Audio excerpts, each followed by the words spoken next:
Hello வணக்கம். இது உங்கள் சிவகாமி ஸ்போக்கன் இங்கிலீஷ் கிளாஸ். இன்றைக்கி வந்து ஸ்போக்கன் இங்கிலீஷில் 31வது நாள் பார்க்க போகிறோம். ஸோ இது வரைக்கும் 30 நாள் பார்த்தோம். 30 நாளில் வந்து உங்களுக்கு ஓரளவுக்கு ஒரு ஐடியா வந்திருக்கும்னு நினைக்கிறேன். ஸோ 31வது நாள் இந்த கிளாஸ் மொத்தம் எவ்வளோன்னா 80 நாள் கிளாஸ், சரிங்களா? அதே மாதிரி இப்போ என்னென்னா, இந்த 30 நாளுக்கு வந்து ஒரு ரிவிஷன் வீடியோ வந்து தனியாக ப்ளேலிஸ்ட் ஒன்று வச்சு நம்ம சேனலில் ஒன்று போட்டு நாளைக்கு அப்லோட் பண்ணுவேன். நாளைக்கு அந்த வீடியோ போடுவேன். ஸோ அதை போய் மறக்காமல் பாருங்கள், சரிங்களா? இந்த 30 நாள்லேயும் என்னென்ன ரிவிஷன் பண்ணோம் அப்படின்னு சொல்லிட்டு கிளியரான ரிவிஷன் ஒன்று, சரிங்களா? இது வரைக்கும் நம்ம என்னென்ன பார்த்தது, என்னென்ன பார்த்துருக்கோம், அதை வந்து அது எந்தெந்த சுச்சுவேஷனில் யூஸ் ஆகுது அப்படின்னு சொல்லிட்டு நம்ம கிளியராக ஒன்று பார்க்குறோம், சரிங்களா? ஸோ அதே மாதிரி இன்றைக்கி 31வது நாள். இன்றைக்கி பார்க்க போகிறது என்னென்னா, இப்போது ஒரு 3 நாள் தொடர்ச்சியாக ஒரு செயல் மட்டும் நடந்திருக்கு. ஆனால் அந்த செயலை செஞ்சவங்க யாருன்னு சொல்லாத பட்சத்தில், அது சொல்ல வேண்டிய காரணம் இல்லாத பட்சத்தில், தேவையில்லாத பட்சத்தில் நான் வந்து இப்போது வந்து ஒரு சென்டென்ஸ் வந்து சொல்லிட்டு வந்தேன், சரிங்களா? செயலை மட்டுமே நடந்திருக்கு. செயல் நடந்திருக்கா? இப்போ தான் நிறைய பேர் கேட்பாங்கன்னு சொன்னேன்ல, எனக்கு ஆள்லாம் யாரும் சொல்லாதீங்க, வேலை நடந்துச்சா இல்லையா அப்படின்னு சொல்லுவாங்கள்ல. நடந்துச்சு. வேலை நடந்துச்சா இல்லையா அப்படின்னு சொல்லும்போது, அப்போ வேலை நடந்துச்சா இல்லையா அப்படின்னு மட்டும் சொல்கிறதுக்கு ஒரு சில சென்டென்ஸ் இருக்குது, நிறைய சென்டென்ஸ் இருக்குது. ஸோ அந்த சென்டென்ஸ் வந்து நம்ம எப்படி எழுதணும், இங்கிலீஷ் கிராமரில் நம்ம பேசும்போது எப்படி அதை பயன்படுத்தணும், எழுதும்போது எப்படி அதை பயன்படுத்தணும்னு நம்ம பார்த்துட்டு வந்தோம். ஸோ இன்றைக்கி 31வது நாள் கிளாஸில் இதே சென்டென்ஸை இப்போ ஒரு தொடர்ச்சி ஒரு 3 நாள் பார்த்துட்டு ஒரு சின்னதாக என்னென்ன பார்த்துருக்கோம் அப்படின்னு சொல்லிட்டு பார்ப்போம். அதுக்கப்புறம் இன்னும் ஒரு 2 சென்டென்ஸையும் அடிஷ்னலாக கூட சேர்த்து பார்ப்போம், சரிங்களா? இப்போது நான் அப்போருந்து உங்கள்கிட்ட சொல்லிட்டு வரேன், 2 வார்த்தை இருந்தாலும் இல்லை 3 வார்த்தை இருந்தாலும் நம்ம ஆங்கில மொழியை ஈஸியாக எழுதிடலாம், பேசிடலாம் அப்படின்னு சொல்லிட்டு வரேன், சரிங்களா? ஸோ இப்போ அந்த வகையில் ஃபஸ்ட்டு பாருங்களேன். இது என்னென்னா, ஹீ இஸ் டெலிவரிங் த லெட்டர்னு இருக்குது. ஒரு லெட்டர் இருக்குது, சரி, ஒரு லெட்டர் இருக்குது, அதை டெலிவர் பண்ணுறாங்க. ஒருத்தவங்கள்ட்ட கொடுக்குறாங்க, சரிங்களா? ஸோ அந்த ஒரு லெட்டரை இன்னொருத்தவங்கள்ட்ட டெலிவர் கொடுக்குறத நம்ம வந்து இப்போ தொடர்ச்சியாக இந்த சென்டென்ஸில் உதாரணமாக வச்சு பார்க்கலாம். இப்போ ஹீ இஸ் டெலிவரிங்னா அவன் இருக்கிறான், என்ன செஞ்சுக்கிட்டு இருக்கான், டெலிவர் பண்ணுறான். He is delivering the letter அப்படின்னா அவன் அந்த லெட்டரை டெலிவர் பண்ணுறான். ஒரு போஸ்ட்மேனாக இருக்கலாம், இல்லை ஹீ எடுத்துகிட்டு postman is delivering the letter அப்படின்னு சொல்லுங்கள். அப்போ போஸ்ட்மேன் என்ன பண்ணுறாரு, லெட்டரை டெலிவரி கொடுக்குறாங்க. ஈஸ் டெலிவரிங்னு வந்துட்டாவே, ஈஸ் பக்கத்தில் ஐஎன்ஜி வந்துட்டாவே நான் என்ன சொன்னேன், அந்த செயல் இப்போது நிகழ்காலத்தில் கொஞ்சம் நேரத்துக்கு நடந்துக்கிட்டு இருக்குது அப்படின்னு அர்த்தம். ஸோ இப்போது ப்ரெசண்ட்டில் கொஞ்சம் டைமுக்கு நடந்துக்கிட்டு இருக்கு, அந்த செயல் நடந்துக்கிட்டு இருக்கு அப்படின்னு அர்த்தம். So he is delivering the லெட்டர்னால் அவன் வந்து லெட்டரை கொடுத்துக்கிட்டு இருக்கான். யார்கிட்ட கொடுத்துக்கிட்டு இருக்கான்னு நம்ம சென்டென்ஸில் சொல்லலை, சரிங்களா? ஓகே, அவன் லெட்டரை கொடுத்துக்கிட்டு இருக்கான் அப்படின்னு ஒரு வார்த்தை இருக்குன்னா, இதை வந்து நான் செயலை மட்டுமே சொல்லணும், அவனெல்லாம் சொல்லக்கூடாது. லெட்டர் மட்டும் கொடுத்துக்கிட்டு இருக்காங்க, வேலை என்ன வேலையோ அந்த வேலையை மட்டும் சொல்லணும். அப்படின்னா இது அப்படியே எப்படி மாற்றி சொல்கிறது, ஹீ இஸ் டெலிவரிங் த லெட்டர்னா ஹீ இஸில் அவன் லெட்டரை டெலிவரி பண்ணுறான், இதில் அவன்லாம் எடுத்துடணும். லெட்டர் டெலிவரி ஆகிட்டுருக்கு அப்படின்னு சொல்கிறத த லெட்டர் இஸ் டெலிவர்டு அப்படின்னா கடிதங்கள் டெலிவரி செய்யப்படுகின்றன அப்படின்னு அர்த்தம். புரியுதுங்களா? மொதல் சென்டென்ஸுக்கும் உங்களுக்கு இந்த சென்டென்ஸுக்கும் வித்தியாசம் புரியுங்க. மொதல் சென்டென்ஸில் வந்து அந்த லெட்டர் டெலிவரி பண்ணுறத அவன் யாரோ ஒருத்தன் வந்து செஞ்சுக்கிட்டு இருக்கான். ஆனால் 2வது சென்டென்ஸில் த லெட்டர்ஸ் இஸ் டெலிவர்டு அப்படின்னா அந்த லெட்டர் வந்து இப்போது ப்ரெசண்ட்டில் யாருக்கோ டெலிவரி செய்யப்படுது. ஈஸ் டெலிவர்டுனா டெலிவரி செய்யப்படுது அப்படின்னு அர்த்தம், சரிங்களா? ஓகே, அடுத்தது இப்போ வித்தியாசம் புரிஞ்சிருக்கோம், சரிங்களா? இதில் வந்து த லெட்டர்ஸ் இஸ் டெலிவர்டு அப்படின்னு வருது. செய்த நபர் இங்கே இல்லை, ஆனால் இங்கே செய்த நபர் யார், ஹீ அப்படின்ற அவன் யார் வேணாலும் இருக்கலாம், சரிங்களா? அவன் பேரை வச்சு கூட நம்ம சொல்லிக்கலாம், சரிங்களா? ஓகே, அடுத்தது. ஸோ இப்போ அதே மாதிரி பாருங்கள், he was delivering the letter. நிகழ்காலத்தில் சொன்னோம். ஹீ இஸ் டெலிவரிங்னா இப்போ நம்ம கண்ணால் பார்த்துட்ருக்கோம், அவன் என்ன செஞ்சுக்கிட்டு இருக்கான் அப்படின்னு உங்களுக்கு கேட்கும்போது அவன் லெட்டர் டெலிவரி கொடுக்குறான் அப்படின்னு அர்த்தம் மொதல் சென்டென்ஸில். 2வது சென்டென்ஸில் he was delivering the letter அப்படின்னு சொல்கிறாங்க. ஹீ வாஸ் டெலிவரிங் அப்படின்னு சொல்லும்போது அவன் கடந்த காலம்னு என்ன சொன்னேன், இப்பொழுது அட் ப்ரெசண்ட்டுக்கு முன்னாடி ஒரு நொடிக்கு முன்னாடி எல்லாமே கடந்த காலம் தான். அப்போ ஏதோ ஒரு நாள் இல்லை ஒரு மாதத்துக்கு முன்னாடி இல்லை ஒரு 10 நிமிஷத்துக்கு முன்னாடி அவன் ஒரு லெட்டரை டெலிவரி பண்ணிக்கிட்டு இருந்தான் அப்படின்னு சொல்லும்போது நம்ம பார்த்துக்கிட்டு இருந்தோம். அவன் என்ன பண்ணிக்கிட்டு இருந்தான் அப்படின்னு கேட்கும்போது அவன் லெட்டரை டெலிவரி பண்ணிக்கிட்டு இருந்தான். He was delivering the letter. அப்படியா? சரி, இப்போ எனக்கு அவன்லாம் சொல்ல வேணாம், என்ன வேலை நடந்துச்சு அதை மட்டும் சொல்லுங்கன்னா, த லெட்டர் வாஸ் டெலிவர்டு. அதாவது த லெட்டர், அப்போ வேலையை மட்டும் சொல்லணும்னா த லெட்டர் வாஸ் டெலிவர்டு அப்படின்னு வந்துடும். சரிங்களா? இங்கே செய்த ஆள் இருக்க மாட்டாங்க, ஆனால் ஃபஸ்ட்டு சென்டென்ஸில் செய்த ஆள் இருப்பாங்க. ஓகேங்களா? ஓகே, அடுத்தது இங்கே பாருங்கள். சரி, இன்றைக்கும் டேரக்டர் டெலிவரி கொடுத்துட்டான், நேற்றும் டெலிவரி கொடுத்தான், இன்றைக்கும் டெலிவரி கொடுத்துக்கிட்டு இருக்கான், நாளைக்கும் டெலிவரி கொடுப்பானா அப்படின்னு கேட்கும்போது he will be delivering the letter. he will be delivering the letterனா நாளைக்கும் இதே நேரத்தில் அவன் வந்து லெட்டரை கொடுத்துக்கிட்டு இருப்பான் அப்படின்னு அர்த்தம். சரிங்களா? அப்போ இந்த ஹீயெல்லாம் எடுத்துருங்க, எனக்கு லெட்டர் மட்டும் டெலிவரி பண்ணுவாங்க நாளைக்கு அப்படின்னு வச்சு சொல்லுங்கன்னா, த லெட்டர் ஒரே லெட்டர் தானே, the letter will be delivered அப்படி தான் சொல்லணும். சரிங்களா? இப்போ காரியத்தை மட்டும் சொல்கிறோம், செஞ்ச ஆள் சொல்லலை. சரிங்களா? அப்போ இது உங்களுக்கு மூணும் புரிஞ்சிருக்கும். கடந்த காலத்தில் ஒருத்தவங்க லெட்டர் கொடுத்துக்கிட்டு இருந்தான், இப்போது ஒருத்தவங்க கொடுத்துக்கிட்டு இருக்கான், நாளைக்கு இதே நேரத்தில் ஒருத்தவங்க கொடுத்துக்கிட்டு இருப்பான். இதை வந்து இந்த மூணுத்தையும் நம்ம மாற்றி சொல்கிறோம். வேலையை மட்டும் சொல்கிறோம். நேற்று லெட்டர் டெலிவரி கொடுக்கப்பட்டுச்சு, இன்றைக்கி லெட்டர் வந்து டெலிவரி கொடுக்கப்படுது, நாளைக்கு லெட்டர் டெலிவரி கொடுக்கப்படும். அப்போ வேலை மட்டும்தான். சரிங்களா? ஓகே, இதை தான் நம்ம என்ன சொல்கிறோம்னா இங்கிலீஷில் பேசிவ் வாய்ஸ் அப்படின்றோம். சரிங்களா? ஓகே, ஃபஸ்ட்டு இந்த வார்த்தையை மட்டும் புரிஞ்சுக்குங்க. இதில் ப்ரீஃபாக நான் அப்புறமா போக சொல்கிறேன். சரிங்களா? இங்கே பாருங்கள், வில் பி பக்கத்தில் ஒரு பாஸ்ட் பார்ட்டிசிபிள் இருக்குது, வில் பி டெலிவர்டு, அப்போ வாஸ் டெலிவர்டு, அப்புறம் ஈஸ் டெலிவர்டு. இது எல்லாமே ஒரு ஆமீஸ் ஆறு வாசு வேறு வில் பி இது பக்கத்தில் ஒரு பாஸ்ட் பார்ட்டிசிபிள் சேர்ந்தால் அது தற்போது நடக்கிற செயலையோ இல்லை கடந்த காலத்தில் நடந்த செயலையோ இல்லை நிகழ்காலத்தில் இனிவரும் காலங்களில் நடக்க போகிற செயலையோ பற்றி சொல்லக்கூடிய ஒரு வார்த்தையாக இருக்கும். சரிங்களா? ஓகே, இது புரிஞ்சிருக்குன்னு நினைக்கிறேன். அடுத்தது பாருங்களேன், has been delivered, have been இருக்குது. சரிங்களா? இப்போ இது உண்மையாலுமே சென்டென்ஸில் வச்சு சொல்லணும்னா, the letter he has delivered the letter. He was, பாருங்க, ஃபர்ஸ்ட் நான் என்ன சொன்னேன், லெட்டர் கொடுத்தான்னு சொன்னேன்னா, இப்போ he has delivered the letter. He has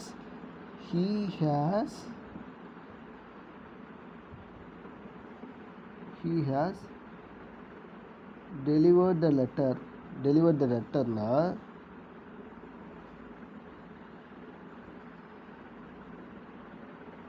he has delivered the letter. The has delivered no, he has delivered na அவன் லெட்டரை கொடுத்துருக்கான். அப்போ கொடுத்த லெட்ரு அவன் என்ன பண்ணிட்டு போனான் அவங்க வீட்டில் அப்படின்னு கேட்குறாங்க.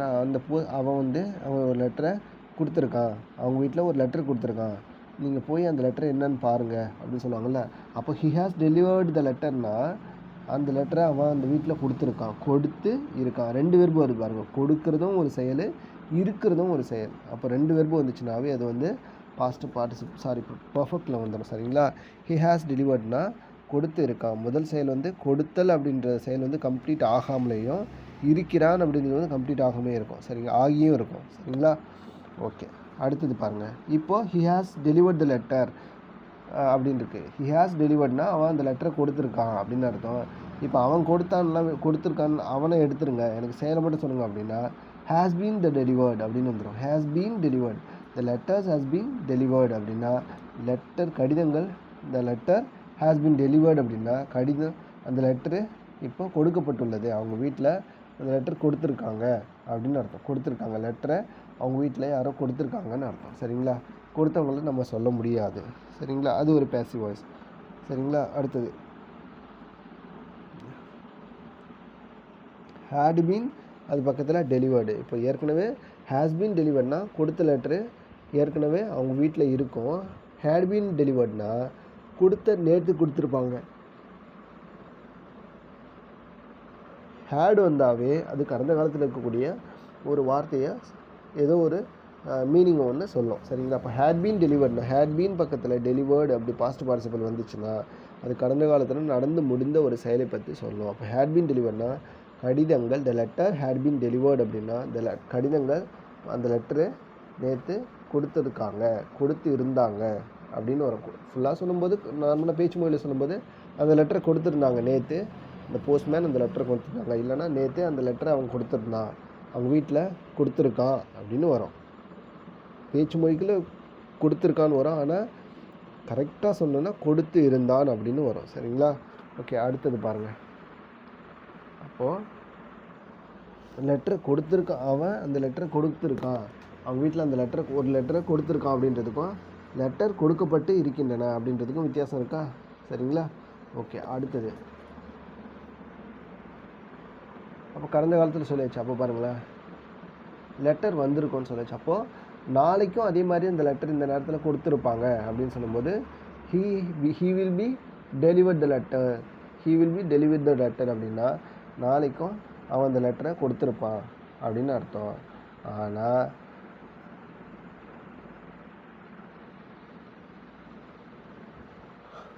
he will be delivered the letterனா நாளைக்கும் அவன் அந்த லெட்டரை கொடுத்துருப்பான் அப்படின்னு அர்த்தம். சரிங்களா? நாளைக்கும் அவன் இந்த நேரத்தில் அவன் அந்த லெட்டரை கொடுத்துருப்பான்னு அர்த்தம். சரி, இப்போ எனக்கு ஆள் வேணாம், வெறும் செயலை மட்டும் சொல்லுங்கன்னா the letter will have been delivered அப்படின்னா நாளைக்கு அந்த கடிதங்கள், the letter will have been deliveredனா கடிதங்கள் கொடுத்துருக்கப்படும், இருந்து இங்கே பாருங்கள், கொடுத்து முடிச்சிருப்பாங்க. நாளைக்கு நேரம்லாம் அந்த லெட்டர்ஸை வந்து டெலிவரி கொடுத்து இருப்பார்கள் அப்படின்னு அர்த்தம். கடிதங்களை கொடுத்திருப்பார்கள் அப்படின்னு அர்த்தம். இந்த letters will have been delivered அப்படின்னா நாளைக்கு நேரம்லாம் அந்த செயல் முடிஞ்சிருக்கும் அப்படின்னு அர்த்தம். சரிங்களா? அப்போ ஒன்லி டைம் மட்டும் தான் சொல்லுது. ஓகேங்களா? ஓகே, அப்புறம் இன்னொரு முக்கியமான ஒரு வார்த்தைங்க பாருங்களேன், இஸ் பீயிங் ப்ராசஸ்ட் அப்படின்னு ஒரு வார்த்தை. இஸ் பீயிங் ப்ராசஸ்னா இது என்ன மீனிங்? நம்ம இது எங்கே பார்த்துருப்போம்? எக்ஸாக்டாக இந்த ஏடிஎம் சென்டர்லாம் பார்த்துருப்போம். நம்ம கேஷ் கார்டு போட்டுட்டு கேஷ் எடுக்கும்போது கொஞ்சம் நேரத்தில் அந்த ஸ்க்ரீனில் வரும் பாருங்களேன், your transaction is being processed அப்படின்னு வரும். அப்போ பீயிங் ப்ராசஸ்னால் அந்த பண பரிவர்த்தனையை யாரோ ஒருத்தவங்க இப்போ பண்ணிக்கிட்டு இருக்காங்கன்னு அர்த்தம். Is being plus past participle வந்துச்சுன்னா அந்த செயல் இப்போ நடந்துக்கிட்டு இருக்குது. அந்த செயலை நடத்துகிறவங்க யாருன்னு தெரியல, ஆனால் அந்த செயல் மட்டும் நடந்துக்கிட்டு இருக்குங்க பாருங்களேன். கார்டை போட்டிங்க, உள்ள அமௌண்ட்டை என்ட்ரு பண்ணிட்டீங்க, கேஷ் வித்ட்ரால் கொடுத்து அமௌண்ட்டை என்ட்ரு பண்ணிவிட்டு எஸ்ன்னு கொடுத்தீங்கன்னா ஒரு ஸ்க்ரீனில் ஒன்று வரும்.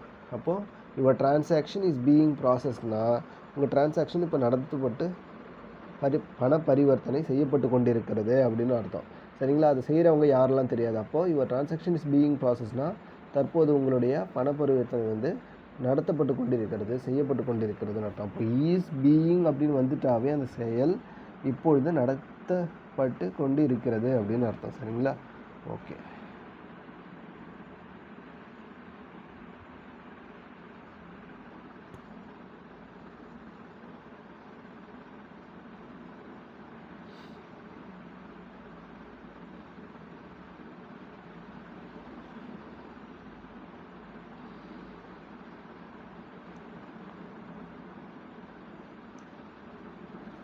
இப்போ இந்த சென்டென்ஸ்லாம் பாருங்களேன்.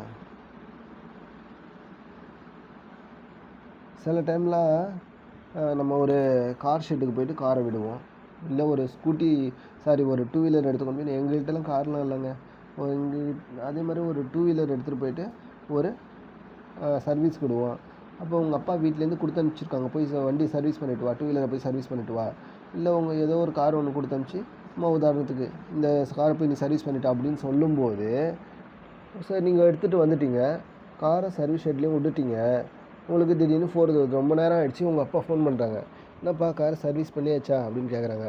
இதோ ரெடி ஆகிட்டே இருக்குப்பா அப்படின்னு சொல்லுவேன்ல, இந்த கார் ரெடி ஆகிட்டே இருக்குது, இதான் காரை சரி பண்ணிக்கிட்டே இருக்காங்க அப்படின்னு சொல்லும்போது, சரி பண்ணிக்கிட்டே இருக்காங்க, கார் ரெடி ஆகிட்டே இருக்குது அப்படின்னு சொல்லும்போது எப்படி சொல்லுவீங்க? ஈஸ் பீயிங் ரிப்பேர்டு அப்படின்னா சரி செய்யப்பட்டு கொண்டே இருக்கிறது அப்படின்னு அர்த்தம். இந்த கார் இஸ் பீயிங் ரிப்பேர்டு அப்படின்னா கார் வந்து சரி செய்யப்பட்டு கொண்டு இருக்கிறது அப்படின்னு அர்த்தம். ஆனால் அது சரி செய்கிறவங்கள யாருன்னு சொல்லலை. புரியுதுங்களா உங்களுக்கு? அடுத்தது பாருங்கள், ரெடி ஆகிட்டே பாருங்கள். அடுத்தது கேட்குறாங்க, ஒரு ஃபங்க்ஷனுக்கு போகிறீங்க, அப்போ உங்கள் வீட்டில் கேட்குறாங்க, அப்பா இவ்வளோ நேரம் என்ன பண்ணிக்கிட்டே இருக்கா அப்படின்னு கேட்டோன்னா, டைம் ஆகிடுச்சு, சீக்கிரம் கிளம்புறீங்களா இல்லையா, டைம் ஆகிடுச்சு, ஃபங்க்ஷனுக்கு வேறு போகணும் அப்படின்னு சொல்கிறாங்க. இங்கே பாருங்கள், அப்போ டக்குன்னு நீங்கள் சொல்கிறீங்க ரெடி ஆகிட்டே இருக்கேன், இன்னும் ஒரு 10 நிமிஷம் தான், எல்லோரும் கிளம்பிடலாம். சரிங்களா?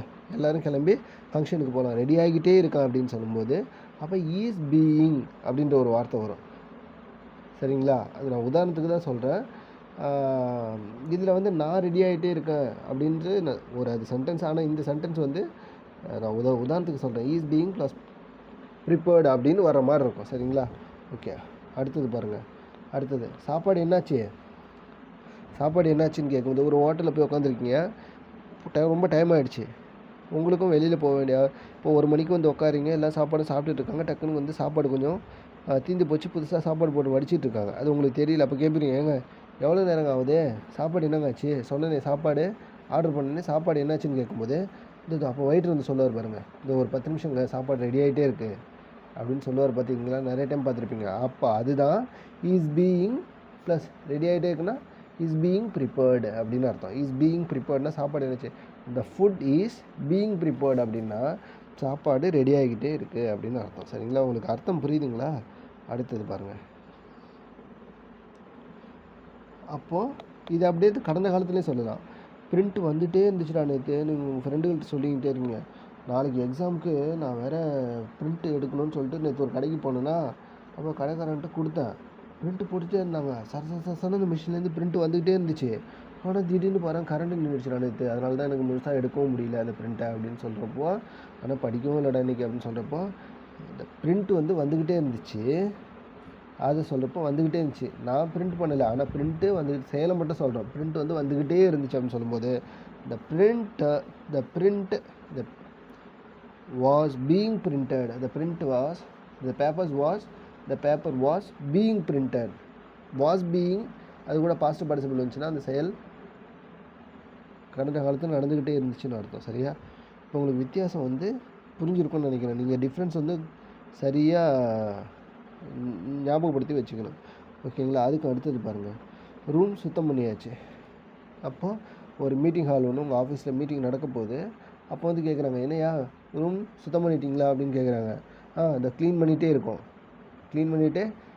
இந்த க்ளீன் ஆகிட்டே இருக்குங்க சார், க்ளீன் பண்ணிகிட்டே இருக்காங்க அப்படின்னு சொல்லும்போது யாரோ க்ளீன் பண்ணிகிட்ருக்காங்க. அப்போ க்ளீன் பண்ணுறது யாருன்னு தெரியல, ஆனால் ரூம் சுத்தமாகிக்கிட்டே இருக்குது. அப்போது க்ளீன் பண்ணிகிட்டே இருக்காங்க அப்படின்னு சொல்லும்போது ஈஸ் பீயிங் க்ளீன்டுன்னு வந்துடும்.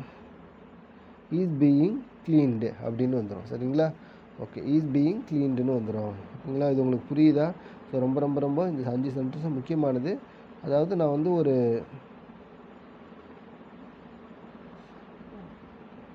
ஒரு சுச்சுவேஷன் பேஸ் பண்ணி உங்கள்கிட்ட சொல்லிட்டு வரேன். ஓகேங்களா? அடுத்தது பாருங்கள்.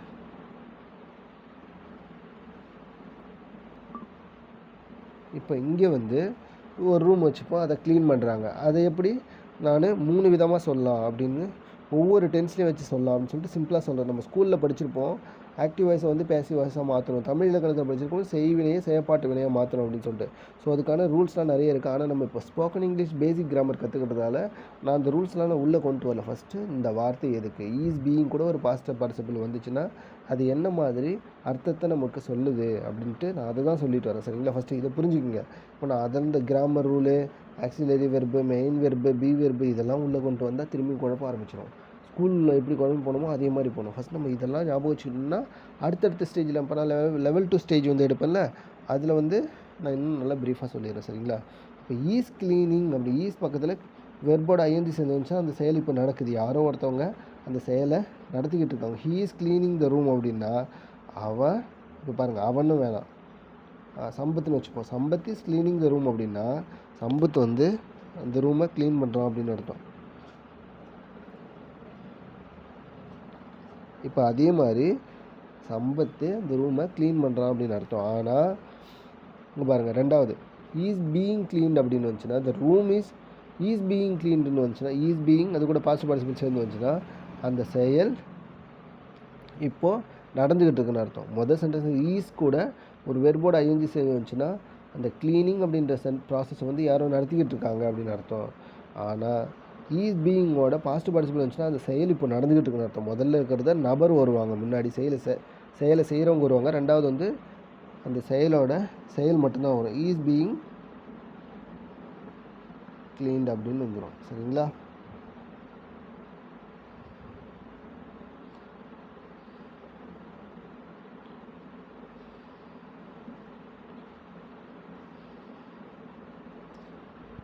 Is being cleaned, is cleaning. சரிங்களா? ஓகே, அடுத்தது he cleans the room. He cleans the room அப்படின்னா அவன் அந்த ரூமை சுத்தம் செய்கிறான் அப்படின்னு அர்த்தம். அதை அப்படியே எப்படி மாற்றலாம்? ஹி க்ளீன்ஸ் த ரூம்னா வெர்போட எஸ் சேர்ந்து வந்திருக்கு. அப்போது சிம்பிள் ப்ரெசன்ட் டென்ஸ். சரிங்களா? க்ளீன் அப்படின்ற வெர்போட எஸ் சேர்ந்து வந்திருக்கு. அதுக்கு முன்னாடி ஹீ வந்திருக்கு. ஹீ, ஷீ, இட்டு. He cleans, she cleans, it cleans அப்படின்னு தான் வரும். சரிங்களா? ஐவியுதே வரும்போது மட்டும்தான் அப்படி க்ளீன் மட்டும்தான் அப்படி தனியாக வரும். மற்ற வரும்போது ஹீ, ஷீ, இட்லாம் வரும்போது அந்த வெர்போட எஸ் சேர்த்து வரும். ஸோ அப்போ ஹீ க்ளீன்ஸ் ரூம்னா அவன் அந்த ரூமை சுத்தம் பண்ணுறான். இது அப்படி செயலை மட்டும் சொல்லுங்கள். இஸ் பீயிங் க்ளீன்டுனா the room is being cleaned அப்படின்னா அந்த ரூம் சுத்தம் செய்யப்பட்டு கொண்டு இருக்கிறது அப்படின்னு. சரிங்களா? He has clean the room அப்படின்னா அவன் ஹீ ஹேஸோட பாஸ்ட் பார்ட்டிசிபிள். சரிங்களா? அப்போ அவன் ஹேஸோட பாஸ்ட் பார்ட்டிசிபிள் வந்தாலே யாரோ ஒருத்தவங்க அந்த செயலை செய்கிறாங்க அப்படின்னு அர்த்தம். அப்போ ஹீ ஹேஸ் க்ளீன் த ரூம்னா அவன் இந்த ரூம் சுத்தம் பண்ணியிருக்கான், இப்போ தான் சுத்தம் பண்ணி முடித்தான் அப்படின்ற மீனிங்கில் வந்துடும். அப்புறம் அடுத்தது பாருங்கள், அதே மாதிரி சரி அவனை சொல்லாதீங்க, வெறும் செயலை மட்டும் சொன்னீங்கன்னா has been cleaned. Room has been க்ளீன்டுனா ரூமு சுத்தமாகிடுச்சு, சுத்தமாகி இருக்குது, அப்படி க்ளீன் பண்ணி இருக்குது அப்படின்னு அர்த்தம். சரிங்களா? என்ன வித்தியாசம்னா ஒரு நபரை பற்றி சொல்லும்போது அதுக்கு முன்னாடி அந்த செயலை செஞ்சவங்க யாருன்னு வரும். அடுத்தடுத்ததெல்லாம் நம்ம செயலை மட்டும் சொல்லும்போது அது கூட பாஸ்ட் பார்ட்டிசிபிள் வரும். ஆம், ஈஸ், ஆர் கூட பாஸ்ட் பார்ட்டிசிபிள் வரும். வாஸ், வேர் கூட பாஸ்ட் பார்ட்டிசிபிள் வரும். வில் பி கூட பாஸ்ட் பார்ட்டிசிபிள் வரும். அதே மாதிரி ஹேஸ் பீன், ஹேவ் பீன் கூட பாஸ்ட் பார்ட்டிசிபிள் வரும். அதுக்கு அடுத்தது இஸ் பீயிங் கூட பாஸ்ட் பார்ட்டிசிபிள் வரும். ஸோ இதெல்லாம் ரொம்ப முக்கியமானது. ஸோ நீ இன்கேஸ் ஏதாச்சும் டவுட் இருந்துச்சுன்னா நீங்கள் வந்து கமெண்ட் செக்ஷனில் போடுங்க. சரிங்களா? ஸோ இது உங்களுக்கு இப்போ புரிஞ்சிருக்குன்னு நினைக்கிறேன். இப்போது இது வரைக்கும் நடக்கிற கிளாஸில் வந்து இது வரைக்கும் வந்து இப்போ இந்த ஓவராலாக ஒரு வியூ பார்த்ததில் உங்களுக்கு ஒரு கிளியரான ஐடியா வந்திருக்கும். அப்போ ஒரு செயல் நபர் செய்கிறாங்கன்னா அந்த செயலை செய்கிறவங்க நபர் யார் அப்படின்னு சொல்லிட்டு முன்னாடி வந்திருக்கும். ஆனால் செயல் மட்டுமே இருந்துச்சுன்னா எந்த ஆளுமே இருக்க மாட்டாங்க. அப்படி உங்களுக்கு சேர்க்கணும்னு நினச்சதுன்னா சென்டென்ஸோட லாஸ்ட்டில் பை சேர்த்து அந்த செயலை செஞ்சவங்க யாரும் சொல்லிக்கலாம். இப்போ பாருங்களேன், உதாரணத்துக்கு the room has been cleaned அப்படின்னு இருக்குது. த ரூம் ஹேஸ் பீன் க்ளீன்ட்னா ரூம் வந்து சுத்தம் செய்யப்பட்டு இருக்கிறது அப்படின்னு அர்த்தம். அப்போ யாரால் சுத்தம் செய்யப்பட்டிருக்குன்னா பை சம்பத் அப்படின்னு போட்டிங்கன்னா சம்பத் என்பவரால் ரூம் அந்த அறையானது சுத்தம் செய்யப்பட்டு உள்ளது அப்படின்ற அர்த்தம். சரிங்களா? ஸோ அப்போ ரொம்ப நன்றி. நம்ம வந்து நெக்ஸ்ட் கிளாஸில் பார்க்கலாம். சரிங்களா? Okay, bye, take care.